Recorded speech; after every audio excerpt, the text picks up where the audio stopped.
ಎಲ್ಲ ನಮಸ್ಕಾರ ಸ್ನೇಹಿತರೆ. ಹೋಪ್ ನೀವೆಲ್ಲ ಚೆನ್ನಾಗಿದ್ದೀರಿ ಅಂತ ಭಾವಿಸುತ್ತಾ, ವೈಭವ್ ಬೂಮ್ರಾ ಮುಖಾಮುಖಿ.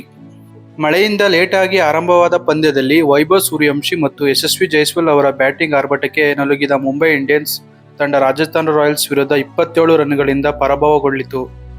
ಇಡೀ ಪಂದ್ಯದಲ್ಲಿ ಹೈಲೈಟ್ ಆಗಿದ್ದು ವೈಭವ್ ಸೂರ್ಯವಂಶಿ ಅವರ ಬ್ಯಾಟಿಂಗ್. ಅದರಲ್ಲೂ ಅವರ ವಿಶ್ವಶ್ರೇಷ್ಠ ವೇಗಿ ಜಸ್ಪ್ರೀತ್ ಬೂಮ್ರಾ ಅವರ ಒಂದೇ ಓವರ್ನಲ್ಲಿ ಹೊಡೆದ 2 ಸಿಕ್ಸರ್ಗಳು. 15 ವರ್ಷದ ಈ ಬಾಲಕ ತಾನು ಸಾಮಾನ್ಯನಲ್ಲ, ತನ್ನನ್ನು ನಿರ್ಲಕ್ಷಿಸುವಂತಿಲ್ಲ ಎನ್ನುವುದನ್ನು ಕ್ರಿಕೆಟ್ ವಿಶ್ವದ ಮುಂದೆ ಮತ್ತೊಮ್ಮೆ ಸಾರಿದ್ದಾನೆ. ಯಾಕೆಂದರೆ ವೈಭವ್ ಸೂರ್ಯವಂಶಿ ಎಂಬ ಹುಡುಗ ಈ ಬಾರಿ ಬೆವರಿಸಿದ್ದು ಪ್ರಸ್ತುತ ವಿಶ್ವದಲ್ಲಿ ಅತ್ಯುತ್ತಮ ವೇಗಿ ಎಂದೇ ಹೆಸರುವಾಸಿಯಾಗಿರುವ ಜಸ್ಪ್ರೀತ್ ಬೂಮ್ರಾಗೆ. ತಾನೆದುರಿಸಿದ ಬೂಮ್ರಾ ಅವರ ಮೊದಲ ಎಸೆತವನ್ನೇ ಸಿಕ್ಸರ್ ಗಟ್ಟಿದ ವೈಭವ್ ಕೇವಲ 14 ಎಸೆತದಲ್ಲಿ ಹೊಡೆದಿದ್ದು 39 ರನ್. ಹೊಡೆದಿದ್ದು 5 ಸಿಕ್ಸರ್, 1 ಬೌಂಡರಿ, ಅದರಲ್ಲೂ 2 ಸಿಕ್ಸರ್ ಬೂಮ್ರಾಗೆ. ಅವರು ಹಾಕಿಕೊಟ್ಟ ಬುನಾದಿಯ ಮೇಲೆ ರನ್ನು ಅಳೆಯನ್ನೇ ಹಾರಿಸಿದ ರಾಜಸ್ಥಾನ ರಾಯಲ್ಸ್ ತಂಡ ಮುಂಬೈ ಇಂಡಿಯನ್ಸ್ ತಂಡವನ್ನು 27 ರನ್ಗಳಿಂದ ಪರಾಭವಗೊಳಿಸಿತು.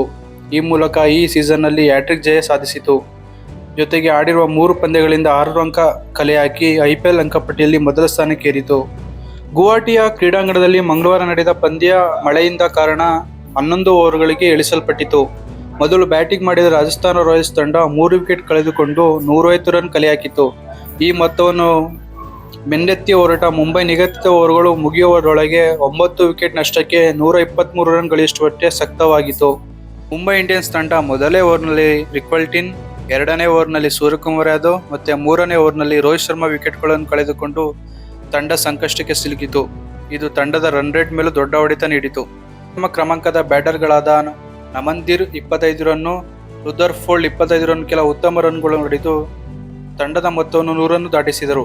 ಇದಕ್ಕೂ ಮೊದಲು ಟಾಸ್ ಸೋತು ಬ್ಯಾಟಿಂಗ್ಗೆ ಇಳಿಸಲ್ಪಟ್ಟ ರಾಜಸ್ಥಾನ ತಂಡ ಮುಂಬೈ ಬೌಲರ್ಗಳನ್ನು ಚೆಂಡಾಡಿದರು. ಯಶಸ್ವಿ ಜೈಸ್ವಾಲ್ ಮತ್ತು ವೈಭವ್ ಸೂರ್ಯವಂಶಿ ಅವರು ತಾವೆದುರಿಸಿದ ಮೊದಲ ಎಸೆತದಿಂದಲೇ ಆಕ್ರಮಣಕಾರಿಯಾಗಿ ಆಟ ಮುಂದುವರಿಸಿದರು. ದೀಪಕ್ ಚಾರ್ ಎಸೆದ ಮೊದಲ ಓವರ್ನಲ್ಲೇ ಜೈಸ್ವಾಲ್ ಅವರು 4 ಬೌಂಡರಿ ಮತ್ತು 1 ಸಿಕ್ಸರ್ ಒಳನಲ್ಲಿ 22 ರನ್ ಮೊದಲನೇ ಓವರ್ನಲ್ಲೇ ಬಾರಿಸಿದರು. ವೈಭವ್ ಬೂಮ್ರಾ ಮುಖಾಮುಖಿ. ಇದಾದ ಬಳಿಕ 2ನೇ ಓವರ್ನಲ್ಲಿ ವೈಭವ್ ಸೂರ್ಯವಂಶಿ ಮತ್ತು ಜಸ್ಪ್ರೀತ್ ಬೂಮ್ರಾ ಮುಖಾಮುಖಿಯಾದರು. ಈ ಪಂದ್ಯಕ್ಕೂ ಮುನ್ನ ಇಂದು ವೈಭವ್ ವರ್ಸಸ್ ಬೂಮ್ರಾ ಅವರ ನಡುವೆ ಜಟಾಪಟಿ ಎಂದೇ ಬಣ್ಣಿಸಲಾಗಿತ್ತು. ಬೂಮ್ರಾ ಅವರ ಮಿಡಲ್ ಮತ್ತು ಲೆಗ್ ಸ್ಪ್ಲಾಟ್ ಹಾಕಿದ ಚೆಂಡನ್ನು ವೈಭವ್ ಲಾಂಗ್ ಕಡೆ ಸಿಕ್ಸರ್ ಎತ್ತಿದರು. ಈ ವೇಳೆ ಬೂಮ್ರಾ ಒಂದು ಕಡೆ ನಗುಮುಖ ಚೆಲ್ಲಿದರು. 4ನೇ ಎಸೆತವನ್ನು ಬೂಮ್ರಾ ಅವರು ಆಫ್ ಸ್ಟಂಪಿಂಗ್ ಹೊರಗೆಸೆದಾಗ ವಿಚಲಿತರಾಗದ ವೈಭವ್ ಡೀಪ್ ಸ್ಕೋರ್ ಲೆಗ್ ಕಡೆ ಭರ್ಜರಿ ಸಿಕ್ಸ್ ಎತ್ತಿದರು. ಟ್ರೆಂಟ್ ಬೋಲ್ಟ್ ಹಾಕಿದ 3ನೇ ಓವರ್ನಲ್ಲಿ ಯಶಸ್ವಿ ಜೈಸ್ವಾಲ್ 2 ಸಿಕ್ಸ್ಗಳನ್ನು ಸಿಡಿಸಿದರೆ ವೈಭವ್ 1 ಸಿಕ್ಸರನ್ನು ಹೊಡೆದರು. ಶಾರ್ದೂಲ್ ಠಾಕೂರ್ ಹಾಕಿದ 5ನೇ ಓವರ್ನಲ್ಲೂ 2 ಸಿಕ್ಸರ್ ಸಿಡಿಸಿದ ವೈಭವ್ ಕೊನೆ ಎಸೆತದಲ್ಲಿ ತಿಲಕ್ ವರ್ಮಾಗೆ ಕ್ಯಾಚ್ ನೀಡಿ ಔಟ್ ಆದರು. ಬಳಿಕ ಯಶಸ್ವಿ ಜೈಸ್ವಾಲ್ ಅವರು ಅರ್ಧಶತಕ ಪೂರೈಸಿದರು. ಯಶಸ್ವಿ ಜೈಸ್ವಾಲ್ ಅವರ 32ನೇ ಎಸೆತದಲ್ಲಿ 10 ಬೌಂಡರಿ ಮತ್ತು 4 ಸಿಕ್ಸರ್ಗಳನ್ನು ಒಳಗೊಂಡ ಅಜಯ್ 77 ರನ್ ಬಾರಿಸಿದರು. ನಾಯಕ ರಿಯಾನ್ ಪರಾಗ್ ಅವರು 10 ಎಸೆತದಲ್ಲಿ 1 ಬೌಂಡರಿ ಮತ್ತು 2 ಸಿಕ್ಸರ್ ಸಿಡಿಸಿ 20 ರನ್ ಗಳಿಸಿದರು. ಅಜಯ್ ಅರ್ಧಶತಕ ಗಳಿಸಿದ ಯಶಸ್ವಿ ಜೈಸ್ವಾಲ್ ಅವರ ಅರ್ಹರಾಗಿ ಪಂದ್ಯಶ್ರೇಷ್ಠ ಪ್ರಶಸ್ತಿ ಪಡೆದರು. ರಾಜಸ್ಥಾನ ರಾಯಲ್ಸ್ 11 ಓವರ್ಗಳಲ್ಲಿ 3 ವಿಕೆಟ್ ಕಳೆದುಕೊಂಡು 150 ರನ್ ಗಳಿಸಿದರೆ ಮುಂಬೈ ಇಂಡಿಯನ್ಸ್ 11 ಓವರ್ನಲ್ಲಿ 9 ವಿಕೆಟನ್ನು ಕಳೆದುಕೊಂಡು 123 ರನ್ ಗಳಿಸಲು ಶಕ್ತವಾಗಿತ್ತು. ಇದರ ಜೊತೆಗೆ 27 ರನ್ಗಳಿಂದ ಸೋಲನ್ನು ಅನುಭವಿಸಿತು. ಇಂಥ ಇಂಟ್ರೆಸ್ಟಿಂಗ್ ವಿಷಯಗಳನ್ನು ತಿಳಿಯಲು ನಮ್ಮ ಚಾನಲನ್ನು ಶೇರ್ ಮಾಡಿ, ಲೈಕ್ ಮಾಡಿ, ಸಬ್ಸ್ಕ್ರೈಬ್ ಮಾಡಿಕೊಳ್ಳಿ.